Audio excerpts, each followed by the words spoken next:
Bienvenue sur votre chaîne d'information en continu en ce mardi. La canicule se fait de plus en plus présente dans le Nord et le Pas-de-Calais. Le ciel reste particulièrement dégagé. Le vent est inexistant aujourd'hui avec des températures bien au-delà des normales de saison. Côté pour les maximales à l'ombre jusqu'à 34 degrés sur les terres. Et sur le littoral, sur la côte, ça reste un peu plus frais même si les températures vont grimper jusqu'à 31 degrés, notamment du côté de Dunkerque et de Calais. Plus d'informations sur vos prévisions météorologiques, ce sera bien sûr après ce flash info.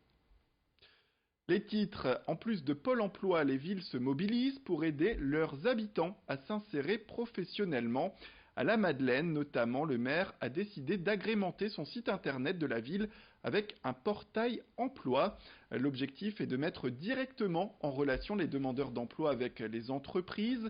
L'idée est d'être complémentaire du service de Pôle emploi, puisqu'il ne s'agit pas d'offrir un candidat pour un poste, mais d'amener les entreprises à bénéficier d'une base de CV à disposition dès lors qu'elles souhaitent embaucher. Une fois inscrit, le candidat remplit son précieux document avec ses compétences et son savoir-être. S'il n'a pas de formation, il peut également mettre en avant ses atouts personnels. Une fois en ligne, sachez que les CV sont vus selon la mairie en moyenne 300 fois par an. 25 000 entreprises des Hauts-de-France sont inscrites dans ce service. La mairie de la Madeleine espère désormais voir de nombreuses entreprises locales cette fois les rejoindre, ce qui permettrait de mettre un contact direct entre les concitoyens de la Madeleine et les professionnels de la ville qui font vivre justement le commerce. Je vous propose d'écouter l'adjointe à la jeunesse qui revient sur le dispositif. Il va pas seulement déposer son CV, il va pouvoir l'écrire son CV. Alors ce qui est intéressant, c'est que c'est surtout aussi un outil justement à la constitution du CV, avec plusieurs formes possibles. Soit vous êtes diplômé, soit vous avez de l'expérience, et c'est un CV, on va dire, un peu classique, soit vous n'en avez pas, et vous pouvez faire un CV, constituer un CV par compétence ou aptitude. Il y a 36 secteurs d'emploi, en fait, répertoriés, et derrière 3000 métiers. Donc une aide vraiment non seulement à l'écriture du CV, mais aussi à l'envoi ciblé de ce CV par rapport à ce que souhaite le candidat. Le Nord-Pas-de-Calais serait-il le nouvel Eldorado en matière de vacances? En cette période de canicule, la région reste en effet plus épargnée par les fortes chaleurs. Ce week-end déjà, les vacanciers étaient nombreux à profiter de la fraîcheur opalienne, des Calaisiens, des Boulonnais, mais également des touristes venus d'un peu partout pour profiter des presque 10 degrés de différence sur la côte par rapport notamment à l'intérieur des terres du Nord et du Pas-de-Calais, avec une eau fraîche également entre 18 et 21 degrés. Des températures plus basses que dans le sud, mais elles restent fortes et n'empêchent pas les plagistes d'avoir envie de se baigner. Corentin Escaillé vous le prouve. C'est plus frais, ouais, c'est quasiment 10 degrés de moins, plus respirable et il fait beaucoup moins chaud et on peut mieux profiter du temps sur la côte d'Opale plutôt que dans les terres. Ouais, ça fait du bien, ouais, le soleil comme ça, ouais, on n'a pas l'habitude et ça fait du bien. Vous êtes allé à l'eau un peu? Ouais, deux fois, elle est bonne, elle est bonne. Elle est à combien c'est ça? Je sais pas du tout, elle doit être aux alentours des 18 je pense, mais bon, ici c'est déjà bien.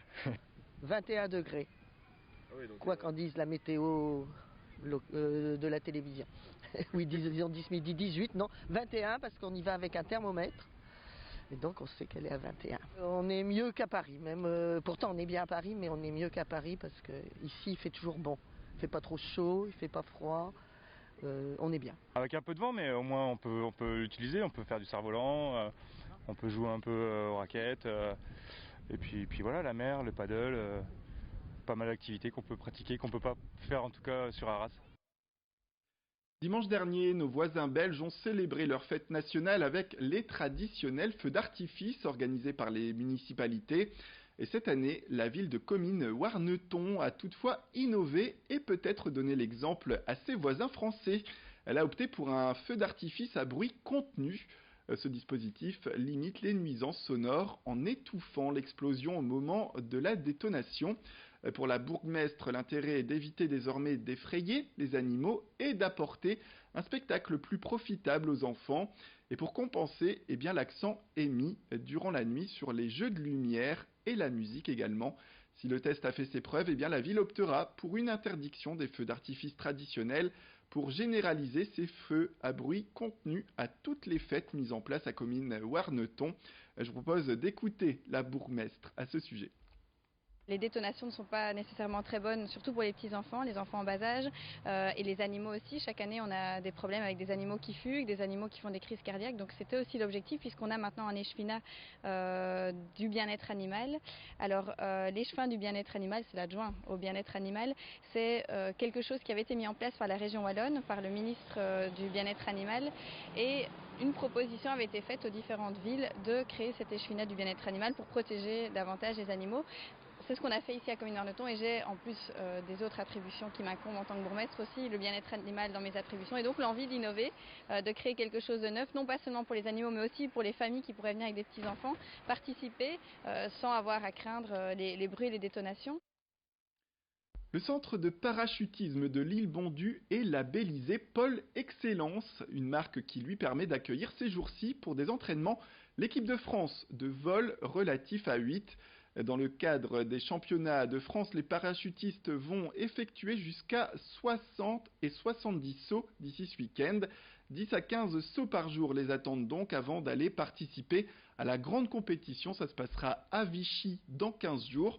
Sans oublier une autre grande compétition, il s'agit de la Coupe du Monde de vol relatif à 8 et à 4. Cette fois, ce sera aux États-Unis, en Arizona, du 8 au 14 octobre 2019. Margot Sailly a rencontré l'entraîneur de cette équipe, Mathieu Bernier. On essaie d'enchaîner les sauts. On enchaîne les sauts, nous on fait du vol relatif, c'est l'exécution en chute de figures imposées, donc il n'y a pas de côté artistique, ce sont des figures géométriques à 4 ou à 8. Donc on a un programme d'environ une quarantaine de figures qui sont tirées au sort pendant la compétition. Une manche, c'est l'enchaînement de 5 ou 6 figures, et il y a 10 manches. Donc la combinaison est vraiment infinie. Enfin en tout cas très élevé. Donc le but c'est de répéter un maximum de sauts pour pouvoir s'entraîner sur le maximum de combinaisons possibles. Donc la vitesse, la précision, la synchronisation, la coordination, voilà, on travaille sur toutes ces petites choses là tout au long de la journée, tout au long de la saison.